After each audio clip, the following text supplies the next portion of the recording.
The enormous ship hung in space, its metallic surface reflecting the distant light of Earth's sun.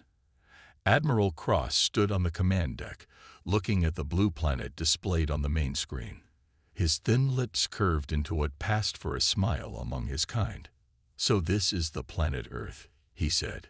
His voice was flat and cold. "It looks small and weak."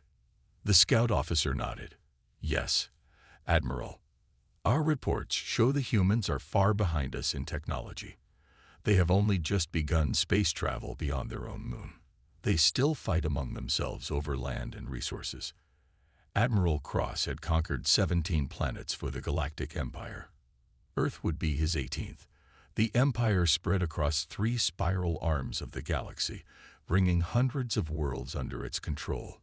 Some joined willingly, seeing the benefits of imperial rule. Others needed to be shown the error of resisting. "Prepare a small fleet," ordered Cross. "We won't need much to take this world. 5 battle cruisers should be enough." His second-in-command, Officer Trell, looked concerned. "Sir, our standard procedure is to send at least 15 ships for a planet of this size." Cross waved his hand dismissively. "Don't waste resources. These humans have nothing that can challenge even one of our ships. I want this conquest done quickly and cheaply. The Emperor grows tired of long campaigns." "As you command, Admiral," said Trell, bowing slightly before leaving to carry out the orders.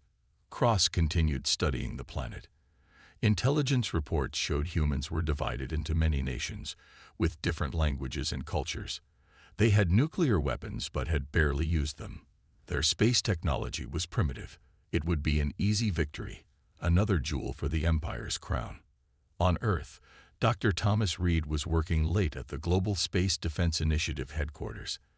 As the head scientist for the secret international agency, he had been tracking unusual signals from the edge of the solar system for weeks.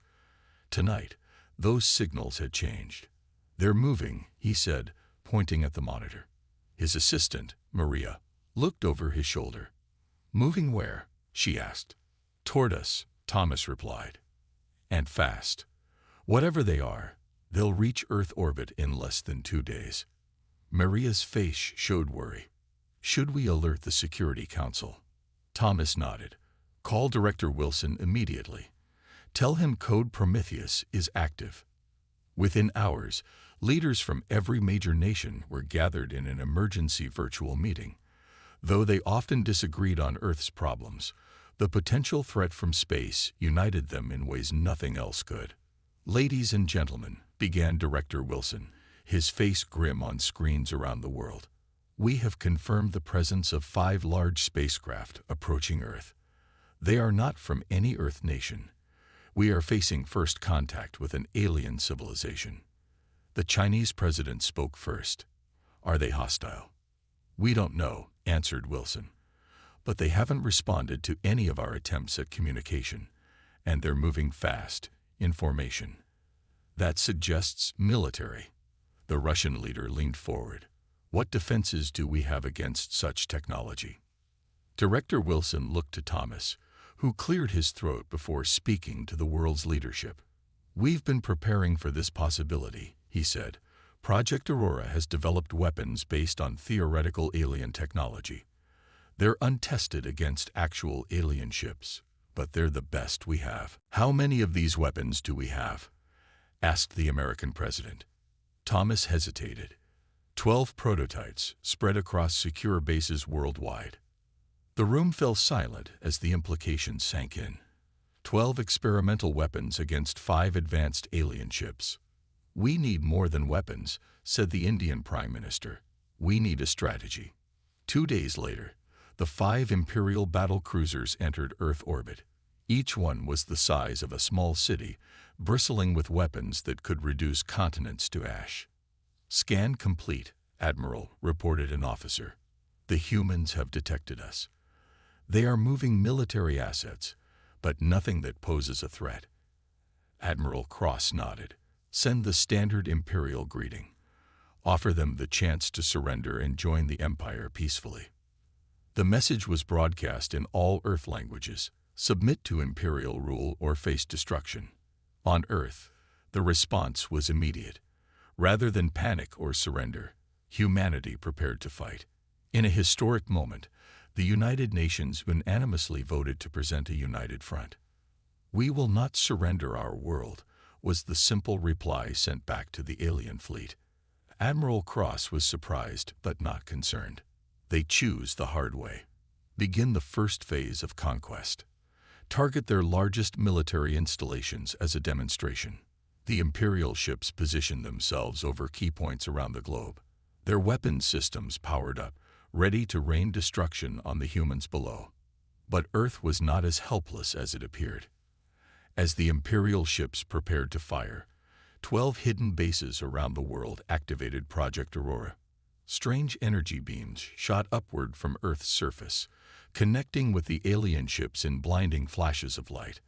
On the command deck of his flagship, Admiral Cross was thrown to the floor as the ship shuddered violently.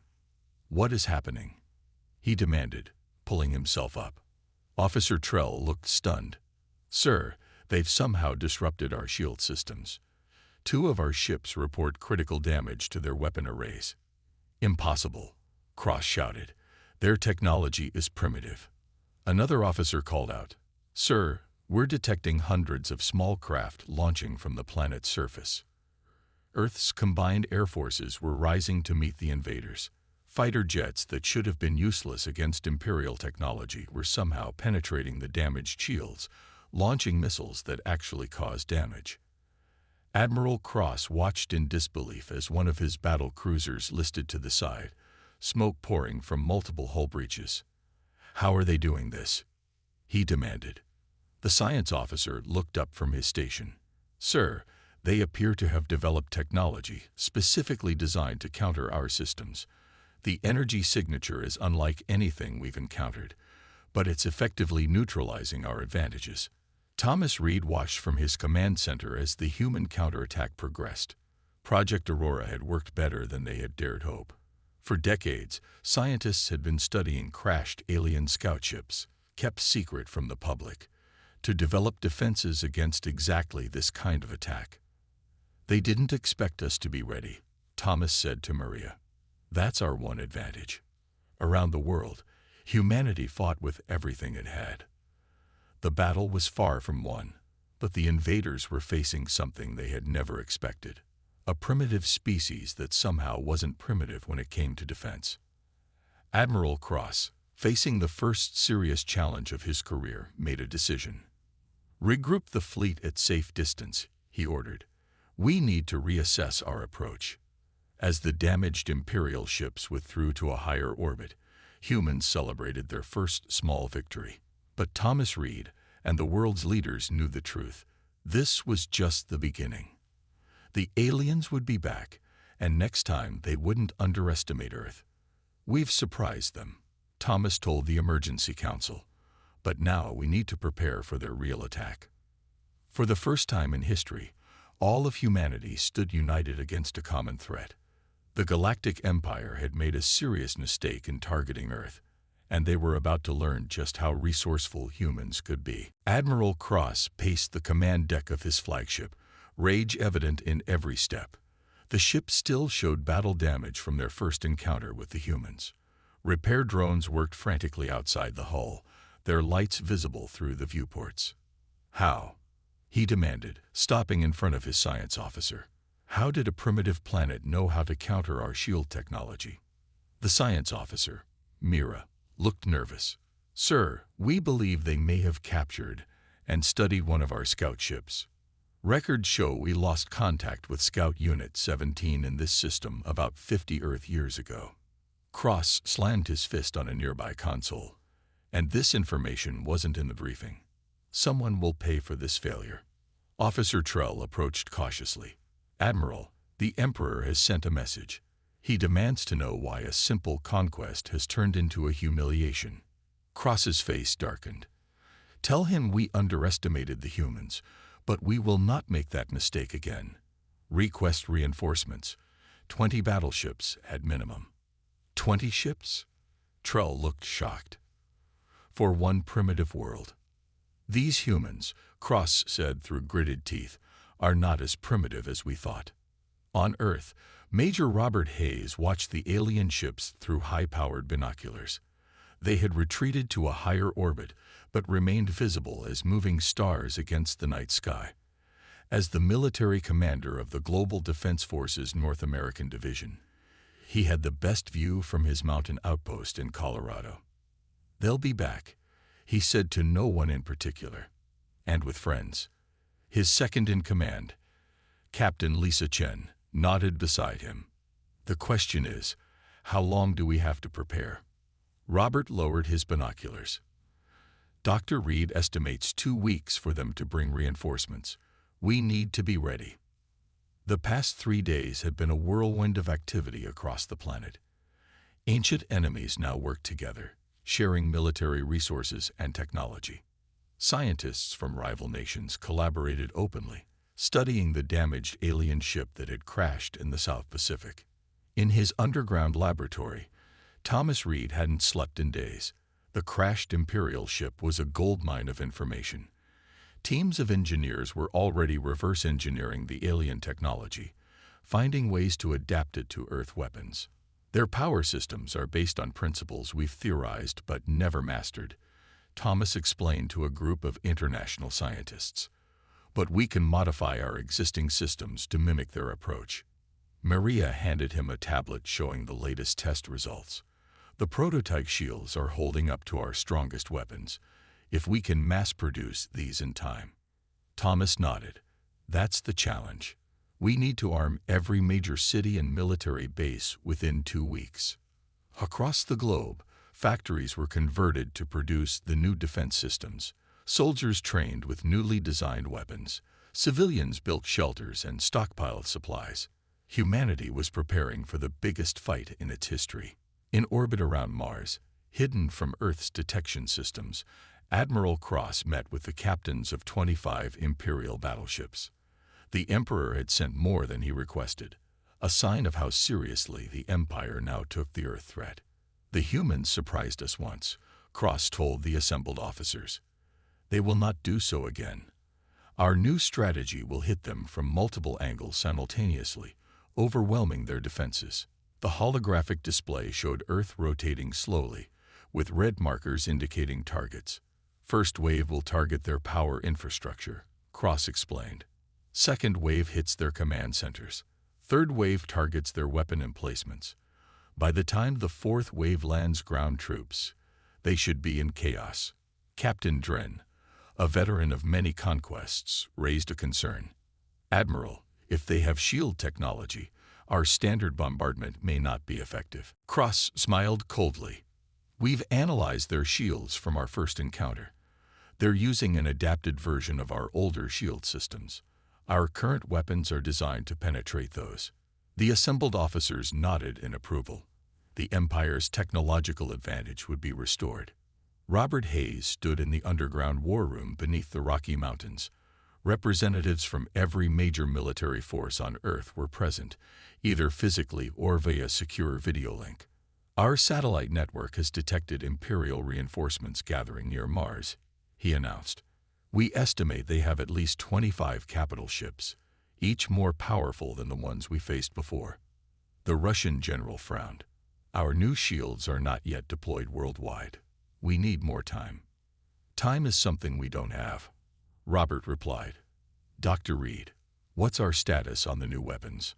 Thomas stepped forward. "We've managed to adapt their propulsion technology to our missiles. The yield is 5 times greater than our previous best. Production is at maximum capacity, but we'll only have enough to arm about 60% of our forces by the time they attack." The room fell silent as the implications sank in. Even with their new technology, they were outgunned and outnumbered. "Then we need something they won't expect," Robert said finally. "Something that isn't about technology. Something human." The Chinese general leaned forward. "What do you propose?" "Deception," Robert said simply. "The oldest trick in warfare. We make them think we're stronger in some places and weaker in others. We set traps. We use the planet itself against them." The Indian admiral nodded slowly. "Earth's oceans cover most of the surface. The aliens may not understand how we can use them. Exactly, Robert agreed. And our atmosphere, our gravity, our knowledge of the terrain. These are all advantages they can't take from us. Over the next hour, a plan took shape. It wasn't perfect, and it would cost lives, but it gave humanity a fighting chance. 2 weeks later, the Imperial fleet moved into attack position.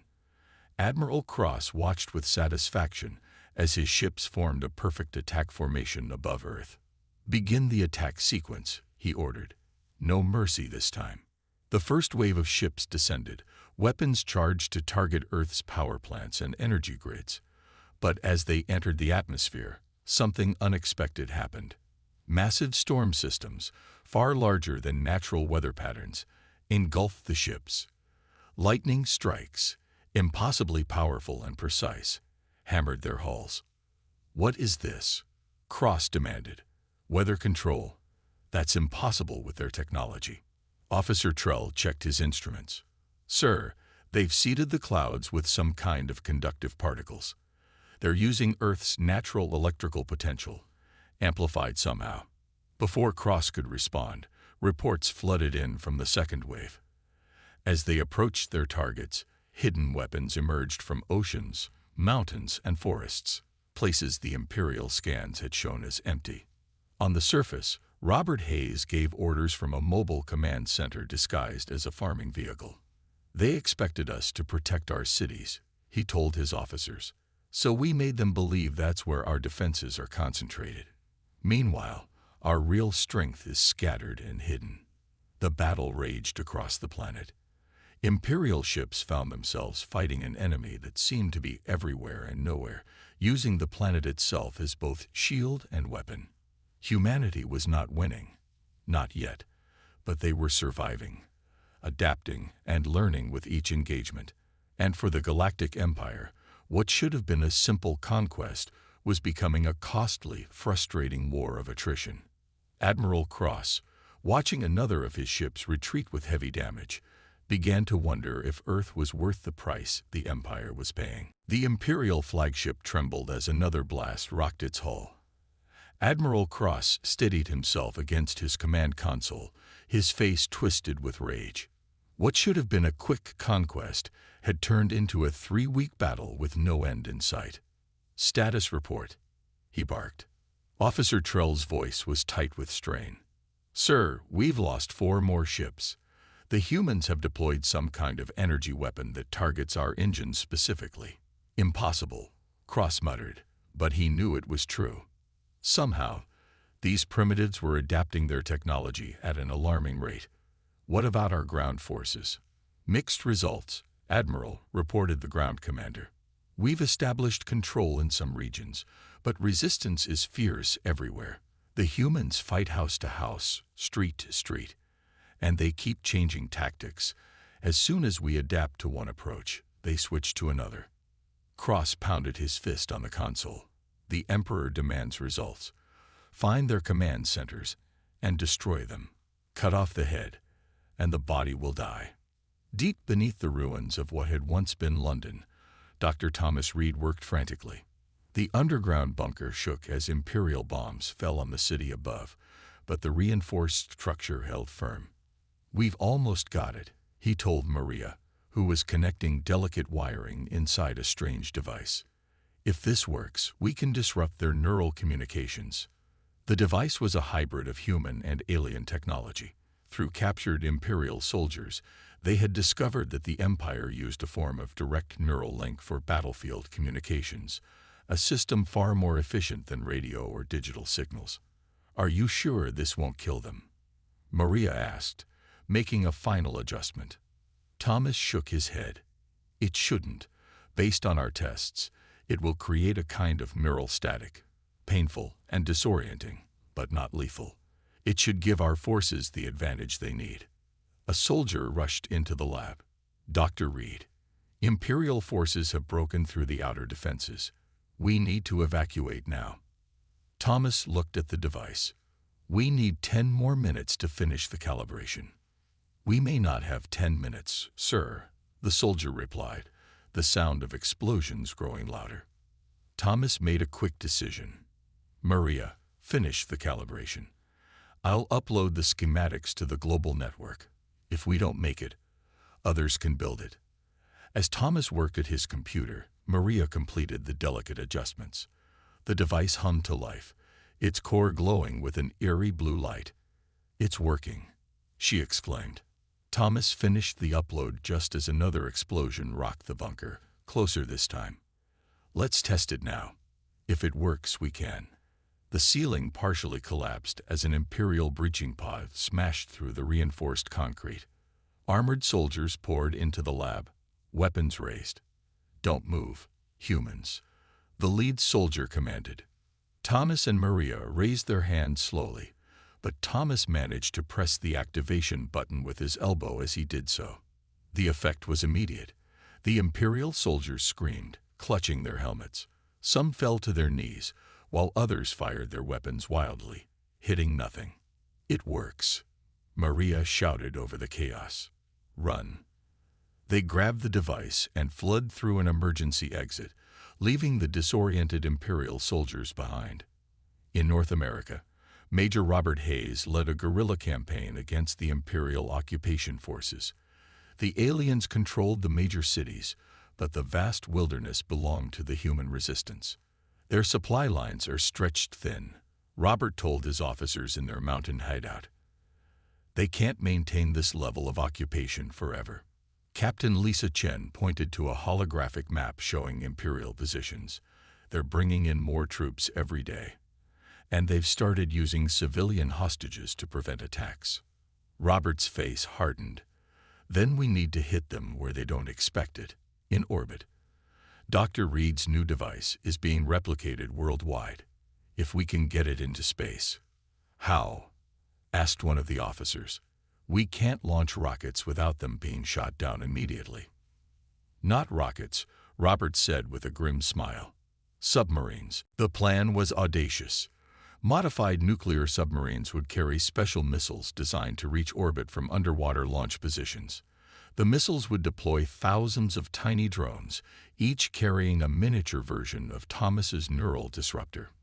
"We'll need a distraction," Lisa pointed out. "Something big enough to draw their attention away from the oceans." Robert nodded.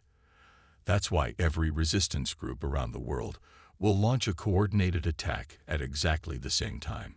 It won't be enough to win, but it will keep their eyes off the water." Admiral Cross stood before the holographic image of the Emperor, trying to hide his nervousness. "The conquest progresses, Your Eminence," he reported. "We control 60% of their population centers." The Emperor's expression was cold. "Yet after a month, you still face resistance. This small planet has cost us 9 battleships and thousands of troops. The Council questions the value of this conquest." "Admiral." Cross swallowed hard. "Earth has unexpected resources, Your Eminence. Their adaptability is remarkable, but we are wearing them down." "See that you do, Admiral," the Emperor replied. "The Empire does not tolerate failure." The hologram disappeared, leaving Cross alone with his thoughts. The truth was worse than he had admitted. The humans were not being worn down. If anything, their resistance was growing stronger and more coordinated each day. His thoughts were interrupted by alarms blaring across the ship. "Admiral," Officer Trell called urgently. "Massive human attacks have erupted worldwide." Cross rushed to the tactical display. Red dots flashed across the planet's surface, simultaneous uprisings in every occupied territory. "They're desperate," he concluded. "Commit our reserves to crush these attacks once and for all." For the next hour, reports flooded in from across the planet. Imperial forces engaged human fighters in cities, forests, deserts, and mountains. The humans were taking heavy losses, but fighting with suicidal determination. "Sir," reported a sensor officer, "we're detecting unusual activity in their oceans." Cross barely glanced at the report. "Probably their sea vessels moving troops. Focus on the main battles." It was exactly what the humans had counted on. Thomas Reed watched from the small submarine as the special missiles launched into the dark ocean water. Similar launches were happening from submarines positioned around the globe. The missiles shot to the surface and then into the sky, accelerating at rates that would have killed human pilots. Imperial ships in orbit noticed too late. "They're trying to shoot them down," reported the submarine captain. "But the missiles are too fast and too many." In orbit, the missiles detonated, releasing clouds of tiny drones. Each drone was barely larger than an insect, making them nearly impossible to target. They swarmed toward the Imperial ships, attaching to hulls and emitting the neural disruption signal. On the flagship, Admiral Cross suddenly clutched his head in agony. All around him, Imperial crew members collapsed in pain. The neural network that linked the entire Imperial force was now their greatest weakness. "Shut it down," he screamed, though few could hear him through their own pain. "Shut down the neural network." But it was too late. From the highest admiral to the lowest soldier, every Imperial fighter was incapacitated by the signal. Ships drifted in orbit, their crews unable to control them. Ground forces lay helpless as human resistance fighters swarmed their positions. For the first time since the invasion began, the humans held the advantage. And they used it mercilessly. Imperial High Command was in chaos. Reports from Earth painted a disastrous picture. 20 ships lost, thousands of troops captured, and Admiral Cross himself taken prisoner. The once mighty invasion force was in full retreat, with only a handful of vessels escaping Earth's gravity well. Grand Marshal Vorn, the Empire's highest military authority, faced the Emperor's hologram with trepidation. "This is unprecedented," the Emperor said, his voice dangerously calm. "How does a pre-FTL civilization defeat our most advanced battle fleet?" Vorn cleared his throat. "Your Eminence, our initial analysis suggests several factors. First, we gravely underestimated human adaptability. Second, they reverse-engineered our technology at an alarming rate. And third," he hesitated. "Speak freely, Marshal. Third, they fight differently. Imperial troops are trained to follow precise orders through the neural network. When that network was disrupted, our forces couldn't adapt. Humans, however, are accustomed to fighting with incomplete information and changing conditions." The Emperor's eyes narrowed. "You sound almost admiring, Marshal. Respectful of their capabilities, Your Eminence. To defeat an enemy, one must understand them." After a moment, the Emperor nodded. "Assemble a research team. I want to know everything about these humans. Their biology, psychology, history, everything. If they can defeat our military, perhaps they have other value to the Empire." On Earth, celebrations were tempered by the enormous destruction. Major cities lay in ruins, millions had been displaced, and the death toll was staggering. But humanity had survived, and more importantly, they had won. In what remained of the United Nations headquarters in Geneva, world leaders gathered to plan Earth's future. "We've captured thousands of Imperial soldiers and crew members," reported Robert Hayes, now General Hayes of the United Earth Defense Force. "Most importantly, we have Admiral Cross and several high-ranking officers." "What about their technology?" asked the Chinese president. Dr. Thomas Reed stepped forward. "We've secured intact ships, weapons, and communication systems. Their FTL drive is undamaged. With time, we can adapt it for our own vessels. So we can reach the stars," mused the American president. "But should we? The Empire is still out there, and they're surely planning revenge." Thomas shared a glance with Maria before speaking. "Actually, that's not quite accurate.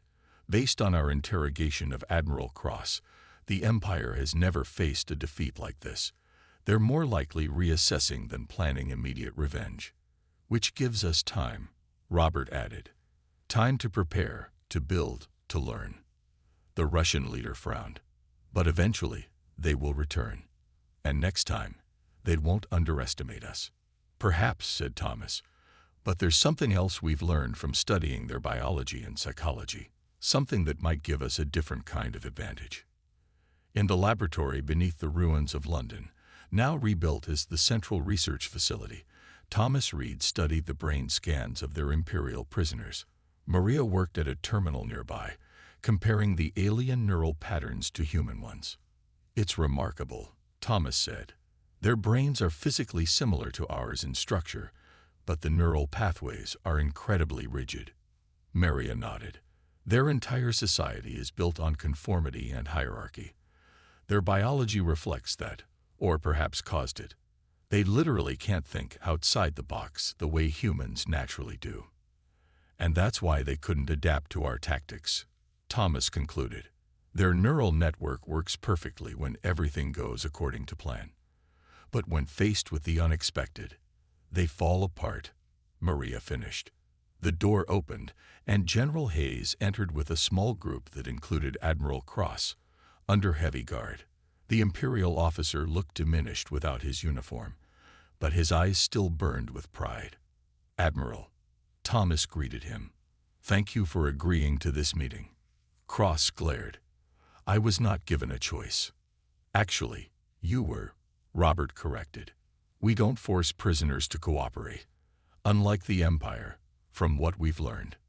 This seemed to confuse Cross. "Why would you give an enemy commander choices?" "Because that's what humans do," Thomas explained. "We value individual thought and decision-making. It's the source of our adaptability, the quality that defeated your forces." Cross was silent for a moment. "What do you want from me?" Thomas gestured to the brain scans on the large display. "We want to understand. Your people and ours are not so different biologically, yet our societies couldn't be more opposite. The Empire values order and control. Earth values freedom and innovation." "Chaos, you mean?" Cross snorted. "Your planet had hundreds of nations fighting each other when we arrived." "Yes," Robert acknowledged. "And yet we united against a common threat. That's another human quality, cooperation in the face of danger." Maria stepped forward. "Admiral, we've studied your neural network technology. It's brilliant for coordination, but it suppresses individual thought. Was it always this way in the Empire?"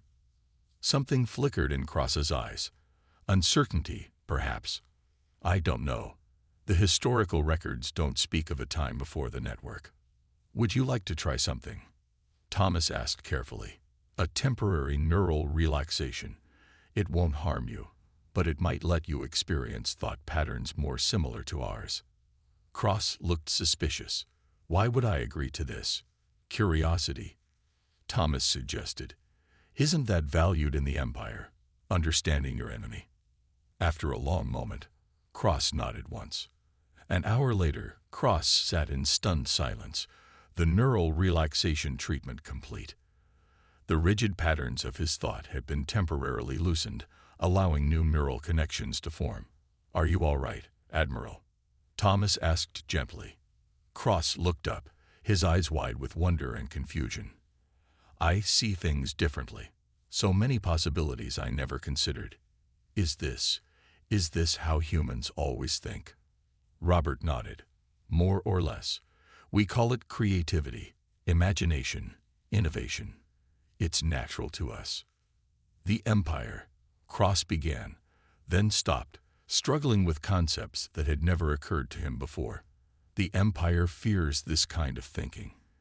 It's unpredictable, uncontrollable, but powerful," Maria added. "Powerful enough to defeat your invasion." Cross looked at each of them in turn. "You could kill me. Kill all your prisoners. Take our technology and attack the Empire while it's confused. Why don't you?" It was a genuine question. The concept of mercy toward enemies was as foreign to him as free thinking had been moments ago. "Because we're human," Robert said simply. "We can be violent and vengeful, yes, but we can also choose compassion and cooperation when it serves a greater purpose." Thomas leaned forward. "Admiral, what if there was another way? What if Earth and the Empire could learn from each other instead of fighting? Your order and stability, our creativity and freedom." For the first time since his capture, Admiral Cross showed something other than contempt or pride. He showed interest. "The Emperor would never agree," he said, but his tone lacked conviction. The Emperor hasn't experienced what you just did, Maria pointed out. But you could show him, couldn't you? A seed was planted. A dangerous, revolutionary idea that would change the course of two civilizations. And it began with one Imperial Admiral experiencing, for the first time, the human factor. 6 months had passed since Earth's victory over the Imperial invasion force. In that time, humanity had made extraordinary progress. Using captured alien technology, they had built their first true spaceship with faster-than-light capabilities. Named Unity, it represented the combined efforts of every nation on Earth. On the bridge of this historic vessel stood General Robert Hayes, Dr. Thomas Reed, and Maria Chen, now Dr. Chen, head of xenobiology. Beside them, looking uncomfortable but resolute, was Admiral Cross. "Are you sure about this?" Robert asked the Imperial officer. "Once we reach Imperial space, you'll be considered a traitor." Cross's expression was calm, calmer than it had ever been before the neural treatments. "I'm sure. The Empire needs to change. I've seen another way now." The Admiral had spent months working with Earth scientists, experiencing regular neural relaxation treatments. With each session, his thinking became more flexible, more creative, more human, and he wasn't alone. Many of the Imperial prisoners had volunteered for the same treatments, with similar results. "Final checks complete," announced the captain. "FTL drive is ready." Robert nodded. "Take us to the coordinates Admiral Cross provided." The stars blurred as Unity made its first jump into faster-than-light travel, carrying humanity's representatives to the heart of the Galactic Empire. The Imperial capital was a massive space station orbiting a red giant star. Its gleaming spires and towers housed billions of beings from hundreds of conquered worlds. At its center stood the Imperial Palace, where the Emperor awaited the strange delegation from Earth. The Emperor's advisors were divided on how to respond to the humans' request for an audience. "It's clearly a trap," insisted Grand Marshal Vorn. "They seek revenge for our attempted conquest." "Then why come with only one ship?" countered Councillor Lat, head of Imperial Science. "Our scans show their vessel is impressive but lightly armed. And why would Admiral Cross cooperate with them if they meant harm?" The Emperor raised a hand, silencing the debate. "We will meet these humans. Their defeat of our forces has earned them that much, but security will be at maximum." When the human delegation entered the Grand Audience Chamber, Imperial guards surrounded them. Thomas found himself staring at alien architecture that seemed both beautiful and oppressive, everything designed with perfect symmetry and order. The Emperor sat on a floating throne at the chamber center. His species was the same as Cross's, but his robes and cybernetic enhancements marked him as different, elevated.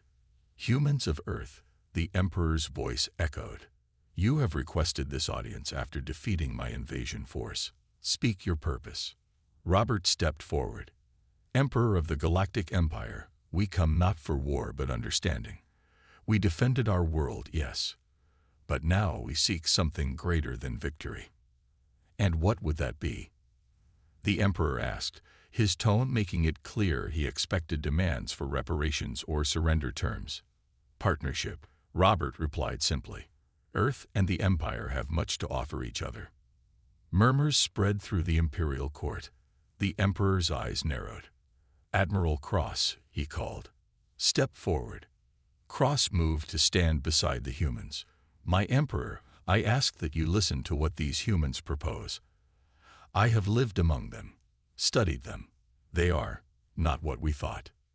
"You appear changed, Admiral," the Emperor observed. "Your manner of speaking, your very posture is different."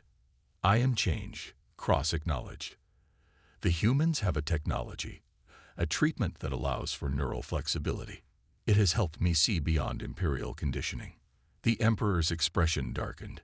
"You've been brainwashed." "No, Your Eminence," Thomas interjected, stepping forward despite the guards tensing. "We've done the opposite.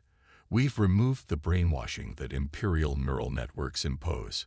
Before the Emperor could respond, Maria activated a holographic display showing comparative brain scans. "This is an imperial brain under normal conditions," she explained, pointing to the rigid neural pathways.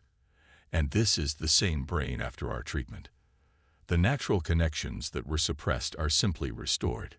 The Emperor studied the images, his expression unreadable. "And what benefit does this treatment provide?" "Creativity," Cross answered.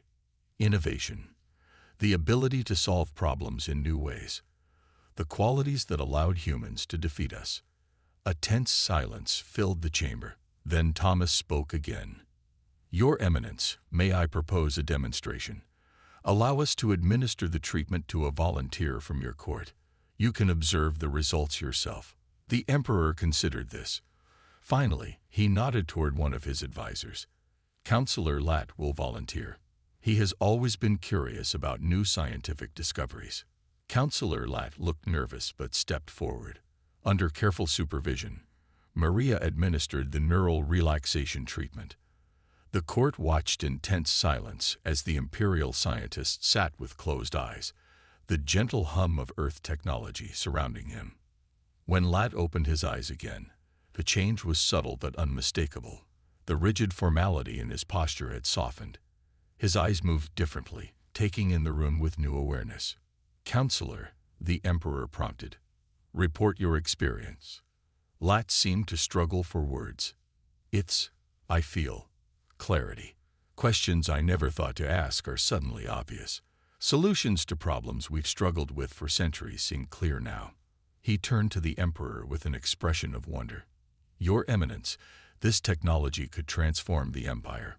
3 days of intense negotiations followed.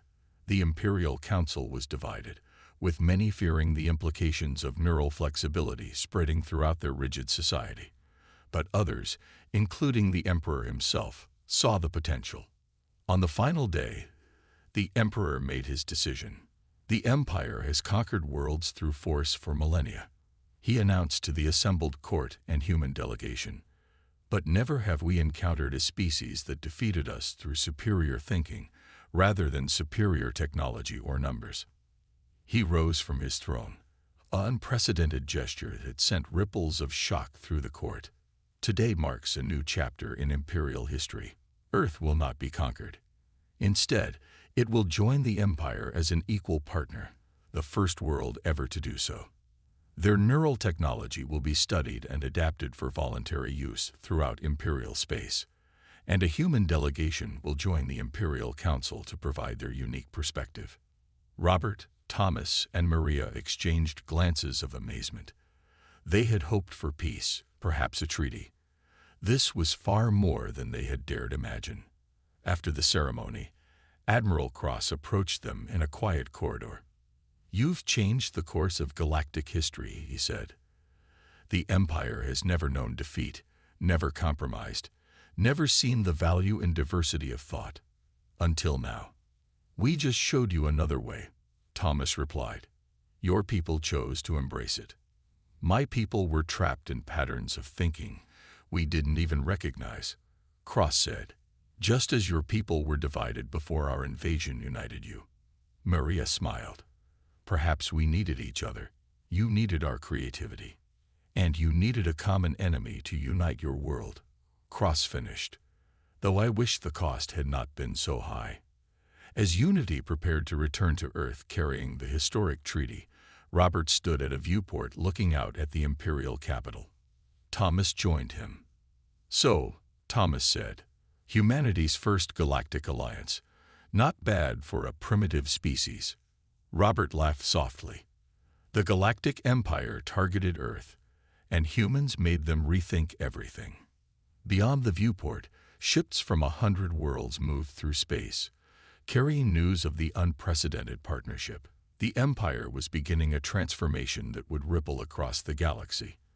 And Earth, once isolated and divided, was taking its first steps into a much larger universe, not as conquerors or the conquered, but as teachers and innovators bringing new ideas to the stars.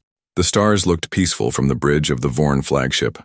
Admiral Torque stood with his forearms clasped behind his back, his gray skin reflecting the light of the small blue planet that filled the main view screen.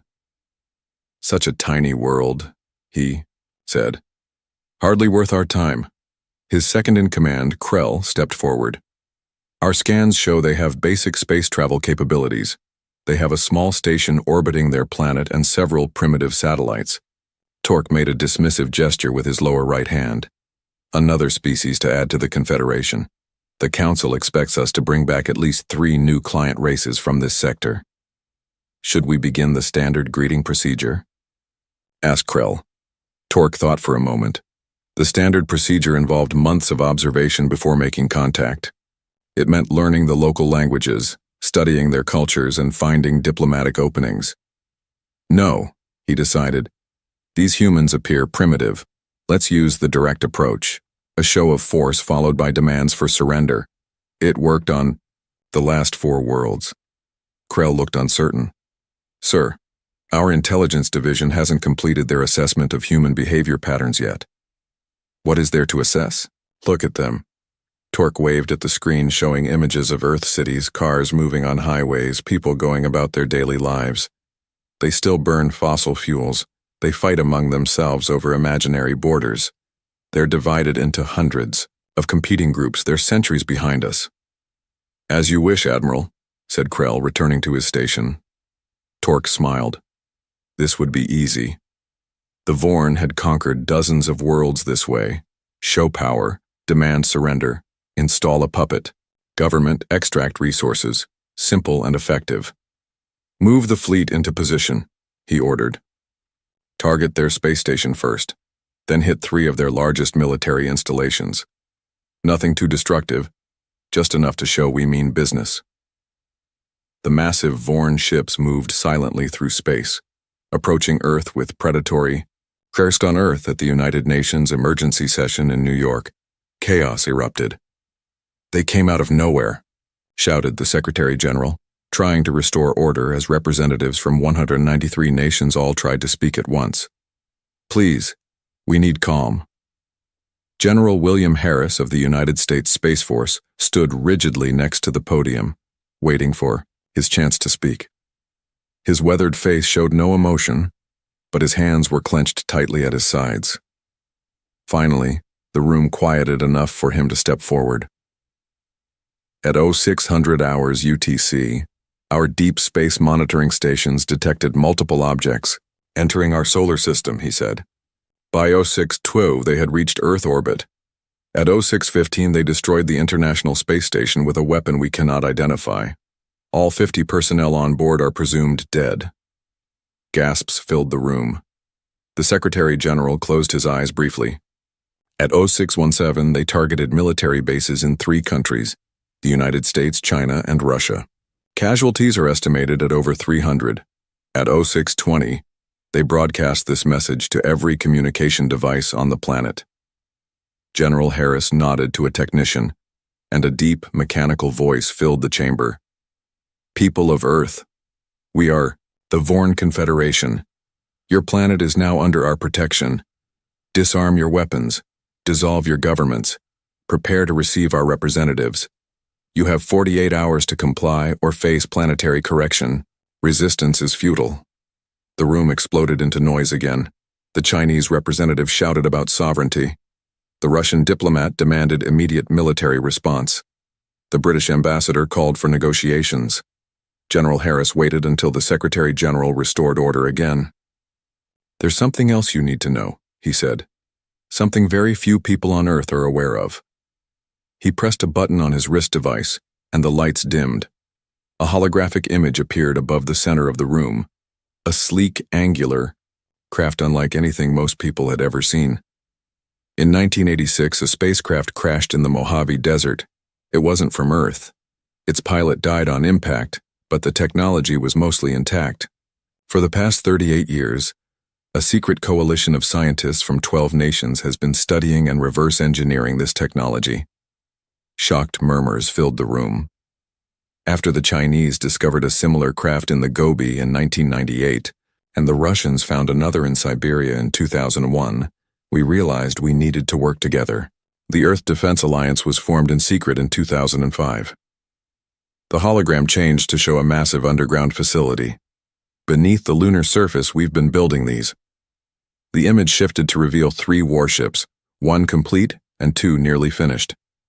We call the first one Thunderbolt. It incorporates everything we've learned. It's ready for deployment. The Secretary General stared at the General. You've been building warships on the moon without UN approval? With all due respect, sir, we didn't have time for debates and committees. We needed to prepare. General Harris looked around the room. And it looks like we were right. Deep beneath the lunar surface, Captain Jack Miller walked through the gleaming corridors of the Thunderbolt. Crew members rushed past him preparing for launch. After years of training in secret, the moment had finally come. Miller entered the bridge where Lieutenant Anna Rodriguez was checking system readiness. "How does she look, Lieutenant?" asked Miller. "All systems green, Captain," Rodriguez replied without looking up from her console. "The gravitational compression cannon is online. Jump drive is calibrated. Shields at maximum." Miller settled into the captain's chair. "The aliens destroyed the ISS. Tom Chen was up there. We went through flight school together." Rodriguez finally looked up. "I'm sorry, sir." Miller nodded. "The best way to honor the dead is to protect the living." He pressed the ship-wide communication button. "All hands, this is the captain. In a few minutes, we're going to introduce ourselves to the aliens who think Earth is an easy target. They destroyed our space station, they killed our people, they think we're primitive and weak." He paused. "Let's show them how wrong they are." A cheer echoed through the ship. Back at the UN, representatives had moved from shock to action. The Secretary General had just called for a vote on a unified Earth response when the doors to the chamber burst open. A woman with short gray hair and intense eyes strode in, flanked by security. Director Helen Gray of the Earth Defense Alliance rarely appeared in public. "The vote is unnecessary," she announced. "The Thunderbolt launches in 20 minutes. I've come to brief you on what happens next." She walked to the podium as if she owned it. "For decades, we've prepared for this moment. While you argued about borders and trade deals, we built what we needed to defend Earth.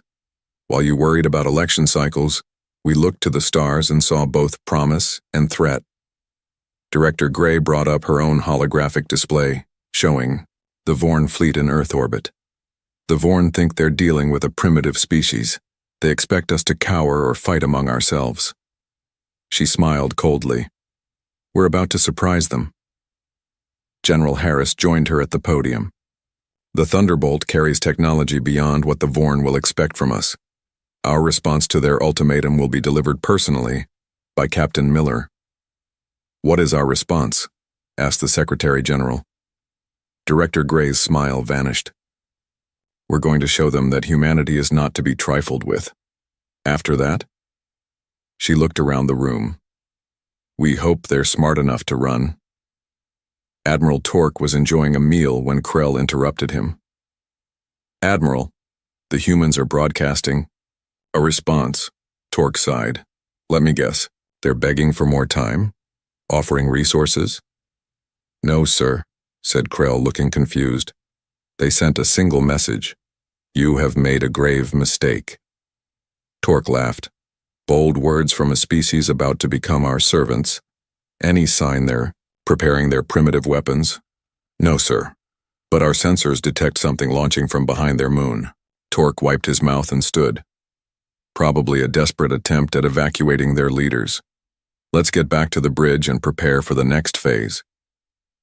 As Torque walked confidently through his ship, he had no idea that Earth's response was already on its way, and it wasn't what he expected at all. Admiral Torque strolled onto the bridge of his flagship with the confidence of a conqueror. The main screen showed a single small ship emerging from behind Earth's moon. "That's their response?" Torque laughed. "One tiny vessel?" Krell studied his readouts, with a frown. "Sir, I'm detecting energy signatures that don't match any known human technology." "Of course not," Torque said. "They probably cobbled together whatever they could in desperation." He waved a dismissive hand. "Send 3 interceptors to destroy it. Let's show them what happens to those who defy the Vorn Confederation." Krell hesitated. "Should we scan it more thoroughly first?" "Why waste time? It's just a human ship." Torque settled into his command chair. Let's get this over with so we can begin the occupation. 3 sleek Vorn interceptors broke formation and moved toward the lone human vessel. On the main screen, Torque watched with amusement. This would be over in seconds. Captain Jack Miller sat calmly in the command chair of the Thunderbolt. The bridge. Crew worked with quiet efficiency, each member focused on their station. Through the main viewport, Miller could see 3 alien ships approaching. 3 interceptors incoming, Captain, reported Lieutenant Rodriguez from the tactical station. Weapon systems charging. Miller nodded. Just as we expected, are our systems masked? Yes, sir, said Rodriguez. They're seeing only what we want them to see. A conventional thruster signature and minimal weapons capability. Good. Miller leaned forward. Prepare the gravitational compression cannon. Target the lead interceptor only. And, Lieutenant? Thompson, be ready with that jump maneuver we practiced. Ready, Captain, replied Thompson from the helm. Miller took a deep breath. Humanity's first real space battle was about to begin. Everything they had worked for in secret was about to be tested. Let them make the first move, he ordered. On the Vorn flagship, Krell watched the interceptors close in on the human ship. The human vessel is making no attempt to evade, he reported. Their weapons seem minimal. Torque snorted. As expected. They're probably trying to surrender. Wait, Krell said suddenly, leaning closer to his console. The human ship is accelerating. On the screen, the human vessel suddenly shot forward at a speed that should have been impossible for Earth technology. It moved in a pattern that made no sense, until Krell realized it was systematically avoiding the targeting locks of the Vorn interceptors. How are they doing that? Torque demanded, rising from his chair. They shouldn't even be able to detect our targeting systems. Before Krell could respond, the human ship stopped abruptly. A pulse of blue-white energy erupted from its front section, striking the lead Vorn interceptor. Instead of exploding, the interceptor seemed to collapse in on itself, shrinking rapidly until it was just a small, dense ball of matter.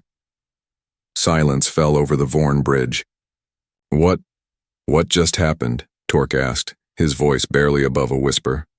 I don't know, Krell admitted. That weapon technology is unknown to us. Direct hit, Rodriguez announced on the Thunderbolt. Gravitational compression successful, Miller nodded. Now for Phase 2. Lieutenant Thompson, execute jump. Jumping now, Captain, Thompson replied, her fingers dancing over her controls. The stars blurred around them as the Thunderbolt disappeared from its position, only to reappear behind the 2 remaining Vorn interceptors. Fire conventional missiles, Miller ordered. Full spread. Before the Vorn ships could react to the Thunderbolt's impossible jump, multiple missiles streaked toward them. Both interceptors exploded in silent bursts of light and debris. Targets. Destroyed, Rodriguez reported. Miller stood up. Broadcast on all frequencies, make sure the main Vorn fleet can hear us. Rodriguez nodded, opening the channel. Miller squared his shoulders.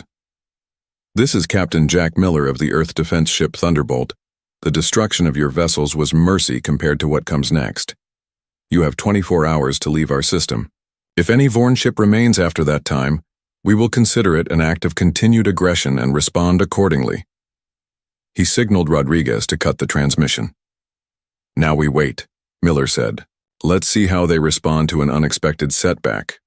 Admiral Torque couldn't believe what he had just witnessed. 3 of his best interceptors destroyed by a single human ship in less than a minute. It was impossible. It violated everything he knew about human technological capabilities. Send all data to the analysis team, he ordered. I want to know exactly what we're dealing with.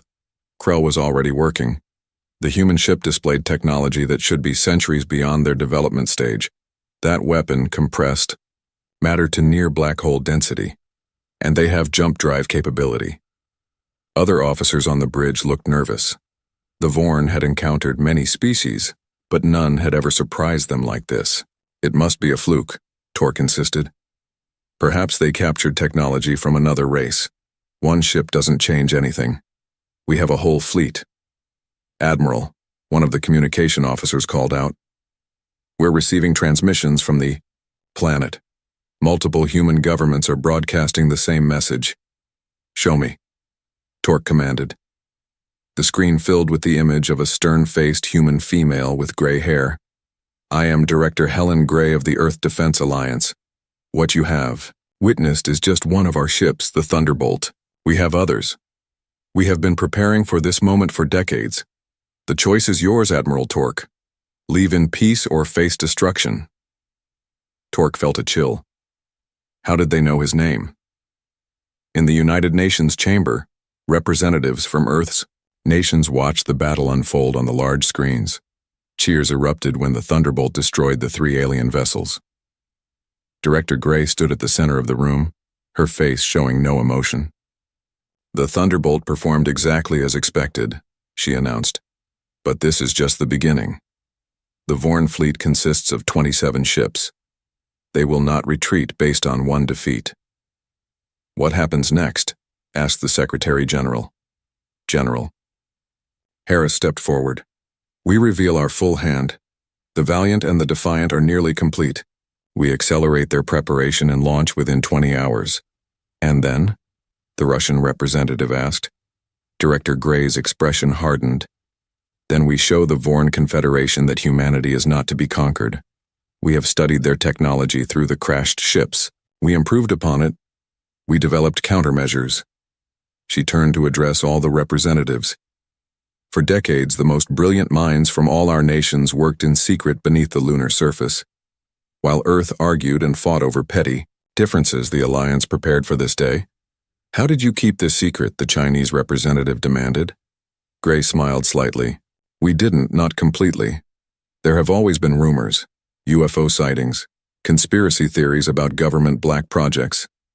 Sometimes the best place to hide a secret is in plain sight, surrounded by enough misinformation that the truth seems impossible. She pointed to the screen showing the Vorn fleet. Right now, Admiral Torque is deciding whether to retreat or attack with full force. He's proud, arrogant. He won't retreat after one defeat. So, we're still in danger, the Secretary General said. Yes, Gray admitted. But for the first time since they arrived, the Vorn are afraid. They don't understand what just happened. They thought they knew everything about us, but they were wrong. General Harris nodded. The greatest advantage in any conflict is surprise. We've achieved that. Now we need to press it before they recover. On the screen, the Thunderbolt moved to a position between Earth and the Vorn fleet, a single ship facing an armada. Captain Miller has his orders, Gray said. The next move belongs to the Vorn. As if on cue, the Vorn fleet began to move. Admiral Torque paced the bridge of his flagship, his 4 hands clenched into fists. The main screen showed the human ship, the Thunderbolt, hovering between his fleet and the blue planet.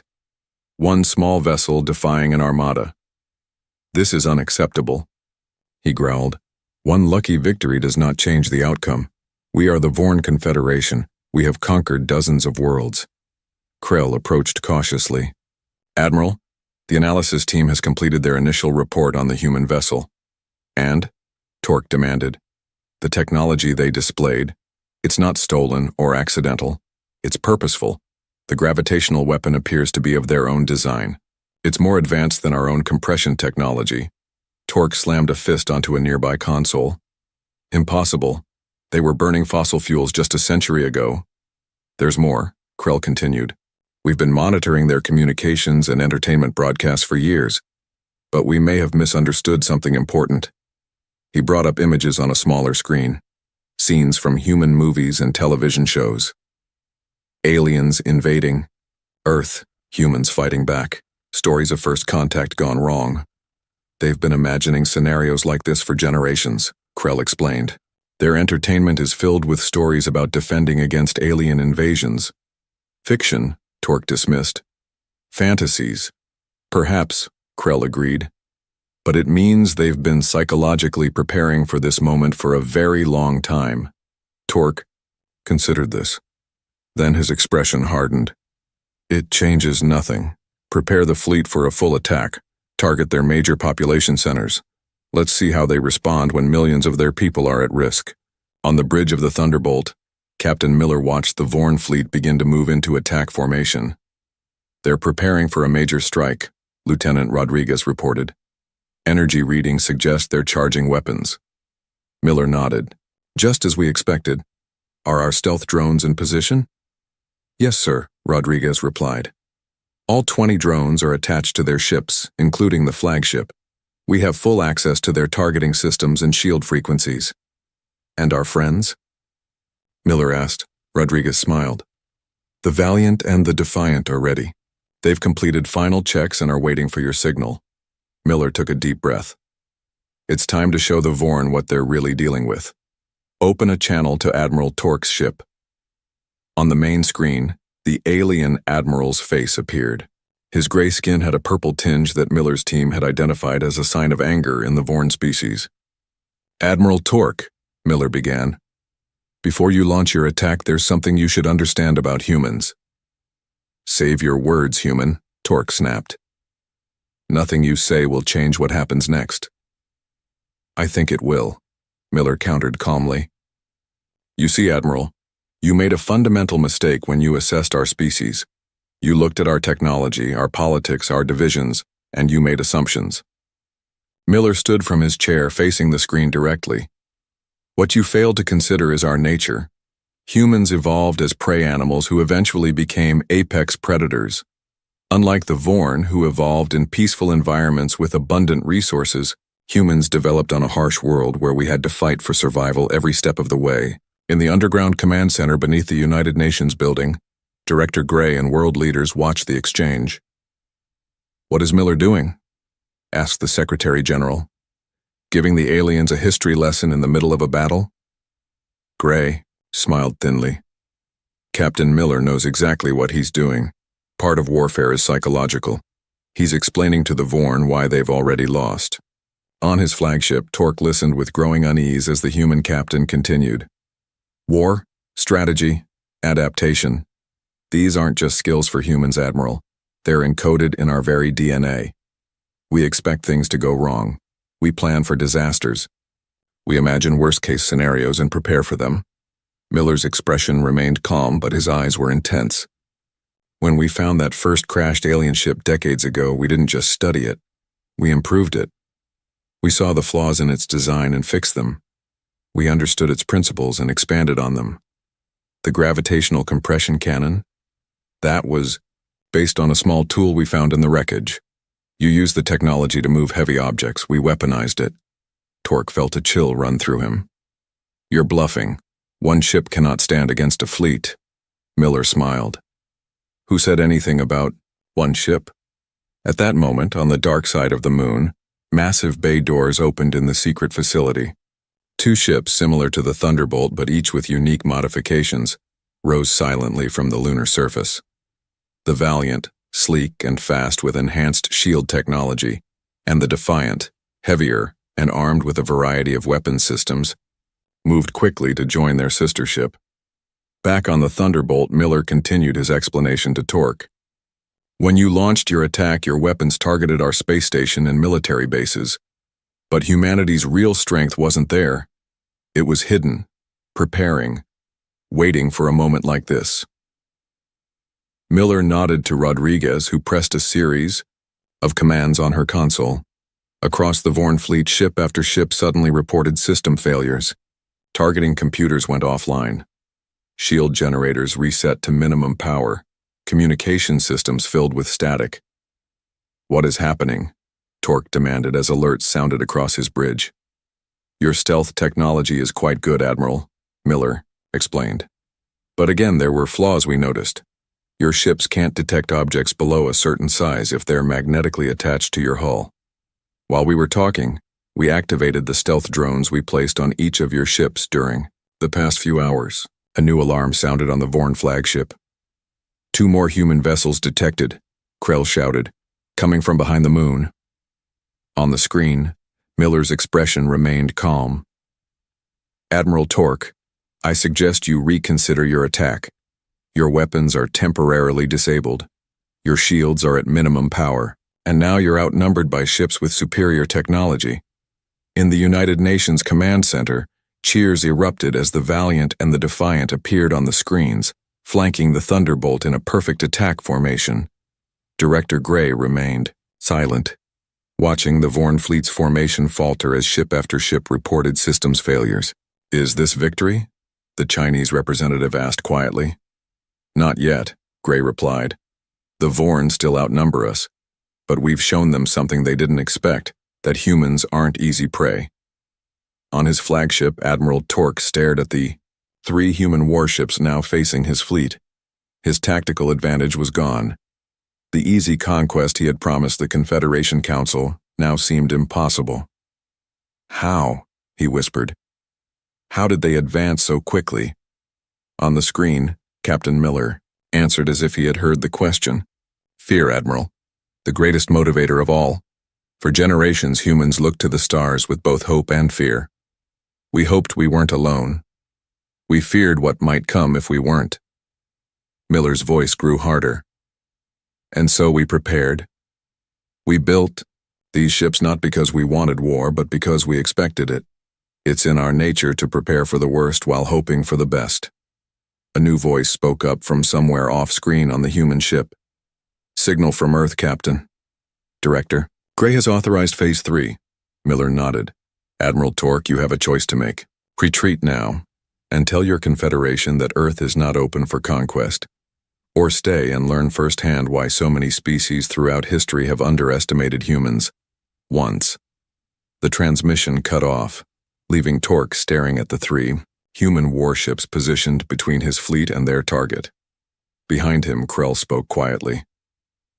"Admiral, our weapons and shields will reset in approximately 10 minutes, but what?" Torque demanded. "But I'm not certain it will matter.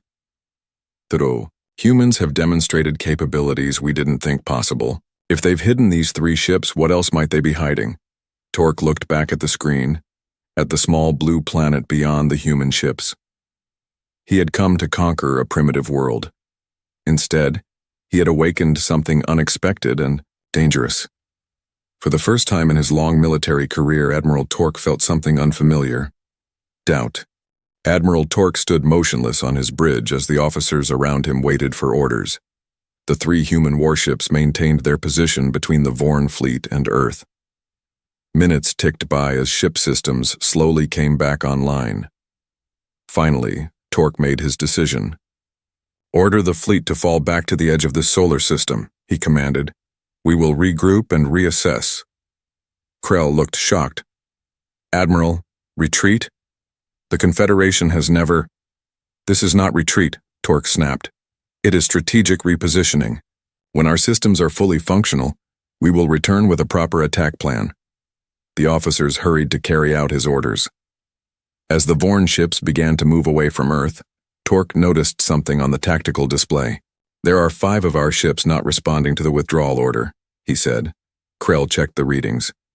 "Those vessels suffered the most severe systems failures, Admiral. They are adrift." Torque's expression hardened. "Leave them. They will serve as a distraction while we regroup." "Sir," Krell said hesitantly, "there are over 2,000 crew members on those ships. They knew the risks of service," Torque replied coldly. "The mission comes first." As the main Vorn fleet began to move away, Torque watched the screen with narrowed eyes. "This isn't over, humans," he muttered. "Not by any measure." On the Thunderbolt, Captain Miller watched the Vorn fleet retreat. "They're abandoning 5 of their ships," Rodriguez reported. "The disabled vessels are being left behind." Miller frowned. "Life signs?" "Substantial," Rodriguez confirmed. "Each ship has hundreds of crew members." Miller thought for a moment. "Contact the Valiant and the Defiant. We're going to secure those ships and rescue the crews." His executive officer looked surprised. "Rescue, sir? They're the enemy." "They're people," Miller corrected. "And this is how we show the difference between us and Admiral Torque." Hours later, in the makeshift holding area aboard the lunar base, Director Gray walked among the rescued Vorn. The aliens sat in groups, their forearms wrapped around themselves in what the human experts identified as a defensive posture. Gray approached one Vorn who sat apart from the others. Unlike most of the rescued crew who wore simple uniforms, this one had insignia that suggested higher rank. "I am Director Helen Gray," she introduced herself through a translator. "And you are?" The alien looked up. Science Officer Mira of the exploration vessel Horizon. You're being treated well? Gray asked. Mira tilted her head. Yes. Better than expected. Why didn't you execute us? Gray sat down across from the alien. That's not how humans do things. Admiral Torque said humans were savages, Mira said, that your species was divided and primitive. We are divided, Gray admitted. We argue, we compete, we even fight among ourselves. But when faced with an external threat, we unite. Mira considered this. The ships that defeated our fleet, they were built by all humans together, by the best minds from many nations, Gray confirmed, working in secret for decades. Why in secret? Mira asked. Gray smiled slightly. Because while we're good at uniting against external threats, we still don't fully trust each other. Old habits die hard. Mira seemed to process this information. You're Captain Miller. He said humans evolved as prey animals who became predators. Is this true? Yes. Gray nodded. For much of our early history, we were hunted by larger, stronger creatures. We survived through intelligence, cooperation, and tool-making. Eventually, we became the dominant species on our planet. This explains much, Mira said thoughtfully. The Vorn evolved as the unchallenged dominant species. We never faced significant threats until we reached space. Gray stood up. Officer Mira, I have a proposition for you. Admiral Torque's flagship had reached the edge of the solar system when the communication officer called out, Admiral, we're receiving a transmission from the human ship Thunderbolt. Torque scowled. Ignore it. Sir, Krell interjected. They're using our secure Confederation frequency. How did they put it through? Torque ordered, his voice tight with anger. Captain Miller's face appeared on the screen. Behind him stood a familiar figure, Science Officer Mira. Admiral Torque, Miller began. We've rescued the crews you abandoned. They're being treated as guests, not prisoners. Torque's upper hands clenched. Officer Mira, what have you told them? Nothing. They hadn't already discovered for themselves, Mira replied calmly. Admiral, the humans have decoded our navigation data. They know the location of all Confederation worlds. Torque felt his blood run cold. Impossible. I've examined their technology, Mira continued. Their FTL drives are significantly faster than ours. Even now, they could reach the Confederation capital before we could return to warn them. Miller spoke again. But that's not what we want. Admiral, the Earth Defense Alliance is sending me on a diplomatic mission to your Confederation. We're departing within the hour. To do what? Torque demanded. To negotiate peace, Miller said simply. To establish Earth's sovereignty and discuss reparations for your unprovoked attack. Torque laughed harshly. The Confederation doesn't negotiate with primitive. We're not primitive, Miller interrupted. And deep down you know that now. You have a choice, Admiral. Race back to warn your people about the terrible humans coming to destroy them, or return with us and help establish peaceful relations. Before Torque could respond, Miller continued. Science Officer Mira has agreed to serve as a cultural liaison. She believes there's much our species could learn from each other. She'll be traveling with us aboard the Thunderbolt. Mira nodded. Admiral, the humans could have destroyed our ships. Instead, they saved our people. Perhaps the Confederation's policy of conquest should be reconsidered. Torque's face darkened with rage. This is treason. No, Mira replied. It's evolution. Adapting to new information. Isn't that the foundation of science? Miller spoke again. We'll be departing for your capital system in 20 minutes, Admiral. You're welcome to follow us or try to beat us. There. But I should mention, our FTL drive is roughly 3 times faster than yours. The transmission ended, leaving Torque staring at a blank screen. What are your orders, Admiral? Krell asked quietly. In the Lunar Base Command Center, Director Gray watched as the Thunderbolt prepared for its unprecedented journey to the heart of the Vorn Confederation. You're taking a huge risk, Jack, she said over the secure channel to Captain Miller. On the screen, Miller nodded. But a necessary one. We've shown them we can fight. Now we need to show them we prefer peace. And if the Confederation refuses to negotiate? Gray asked. Then, having seen their capital world firsthand, will give us a strategic advantage, Miller replied practically. But I don't think it will come to that. Officer Mira isn't the only Vorn who questions their policy of conquest. There are others in their government who might be receptive to a new approach. Gray nodded. Your diplomatic team is ready. The best minds from a dozen nations. And our technical advantages? Miller asked. Very real, Gray confirmed. The improvements we made to the FTL drive will get you there well ahead of Admiral Torque. And the upgrades to the Thunderbolt's defensive systems should prevent any surprises. Miller looked solemn. Earth will be vulnerable with us gone. The Valiant and the Defiant remain here, Gray reminded him, along with the new defense platforms we've deployed. We'll be fine, Jack. Go make history. As the communication ended, Gray turned to the Secretary General who stood nearby. Will this work? He asked. Gray watched on the large monitor as the Thunderbolt moved into position for its jump to FTL. Captain Miller understands something fundamental about humanity, she said. We're at our best when we balance our capacity for destruction with our desire for peace. The Vorn need to understand that we can be either their worst nightmare or their most valuable ally. The choice is theirs. On the screen, the Thunderbolt suddenly elongated and vanished in a flash of light, jumping to faster-than-light speed, carrying humanity's representatives toward the stars. Back at the edge of the solar system, Admiral Torque watched the human ship disappear and made his own decision. The arrival of a human warship in the Vorn capital system caused immediate panic. Defense platforms activated. Patrol ships scrambled. The Confederation Supreme Council gathered in emergency session as alerts sounded across the massive space station that served as the seat of government for 7 allied species. How did they get here so quickly? Demanded High Counselor Venn, the eldest of the Vorn leaders. Admiral Torque's warning arrived only hours ago. Their technology is more advanced than we thought, replied Defense Minister Lorne.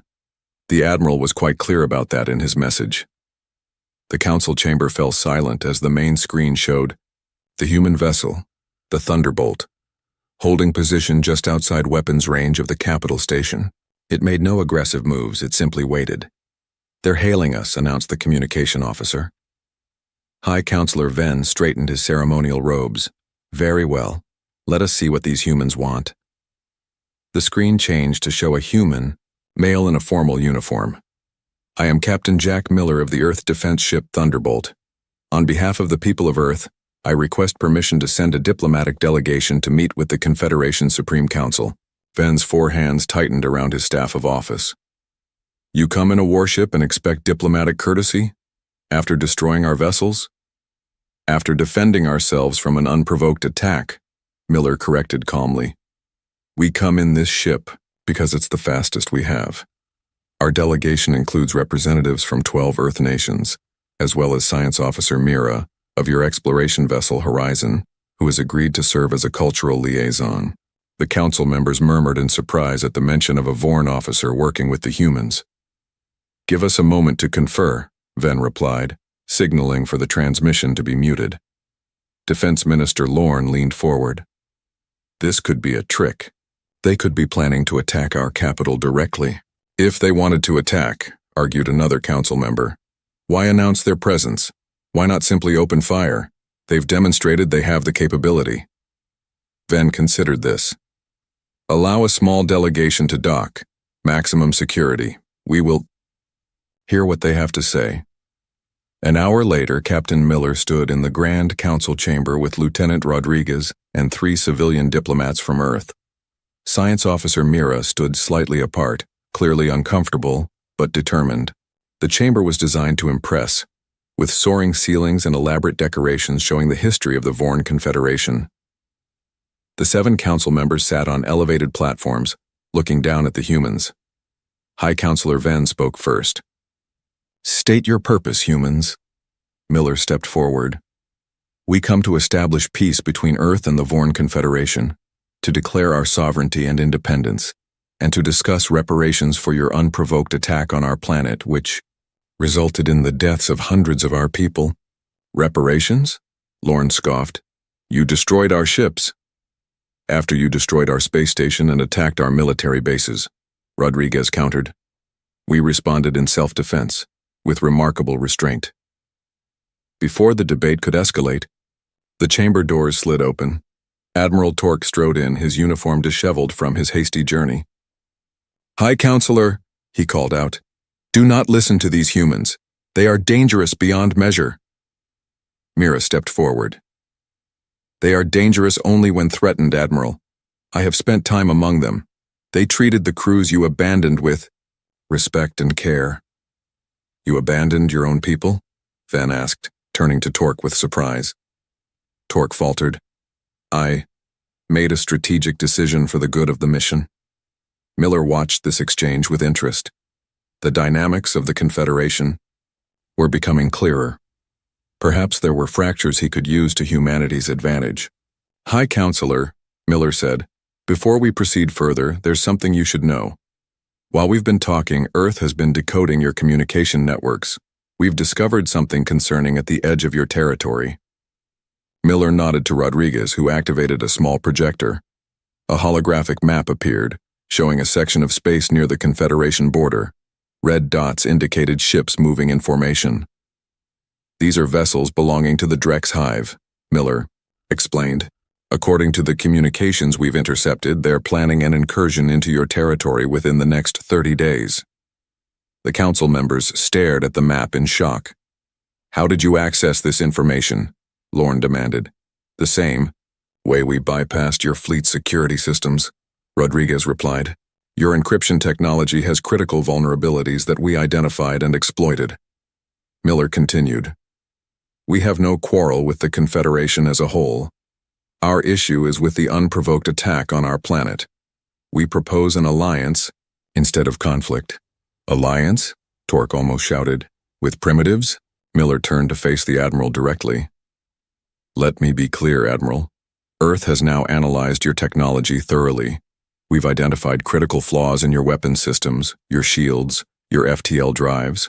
We've already improved upon all of them. He gestured to the holographic map. We detected this Drex fleet when your own systems missed it. What does that tell you about who is primitive and who is advanced? The chamber fell silent. Mira spoke into the quiet. Council members, I've seen the human world. They are not what we thought. They are divided, yes, but their divisions drive innovation. They compete and challenge each other. They question everything, including their own assumptions. She pointed to the human delegation. They could have destroyed our ships and killed our people. Instead, they rescued them. They offered medical care. They treated us with dignity. High Counselor Venn studied the humans thoughtfully. What exactly are you proposing, Captain Miller? Peace, trade, cultural exchange, recognition of Earth's sovereignty, and perhaps, given the Drex threat, military cooperation. Miller's expression remained calm.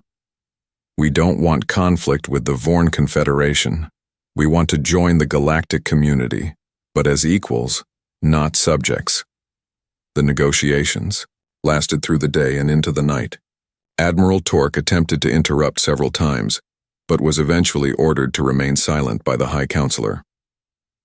As the talks progressed, the atmosphere in the chamber slowly shifted from hostility to cautious interest. The human delegation presented examples of Earth culture, science, and art. They shared innovations that impressed even the most skeptical council members. When Mira presented her analysis of human psychology and social structures, many of the council members began to understand why Admiral Torque's conventional approach had failed so dramatically.